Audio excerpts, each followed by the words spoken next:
Terima kasih masih bersama kami pemirsa. Muhammad Syafaq Hanum selaku Wakil Ketua 2 MPKU Pimpinan Pusat Muhammadiyah mengatakan tanda terjangkit demam berdarah dan cara penanganannya, rawat jalan di rumah sakit dan perbanyak minum Oralit.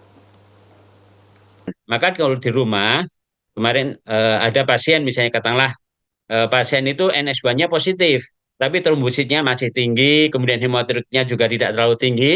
Meskipun itu positif, kemungkinan akan jadi demam berdarah, itu bisa dirawat di rumah, tapi dengan cara tadi, dengan cara dia harus banyak minum, harus bisa kencing lancar. Tiap hari bisa datang ke rumah sakit untuk diperiksa, untuk dimonitor trombositnya sama hematokritnya yang utama seperti itu.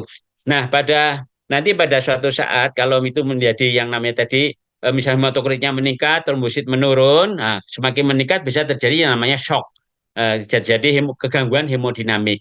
Nah, untuk pasien-pasien yang di rumah atau juga yang rawat jalan itu harus tahu tanda-tandanya untuk apa shock tadi ya.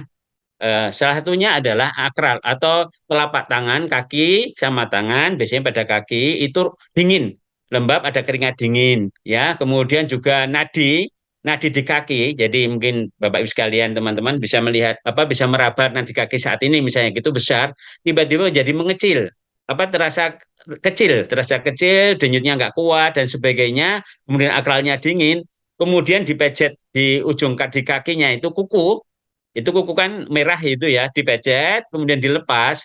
Itu kalau menjadi merahnya itu lebih dari 2 detik, udah itu segera dibawa ke rumah sakit dan nanti di rumah sakit akan langsung diinfus dan sebagainya untuk supaya tidak terjadi shock.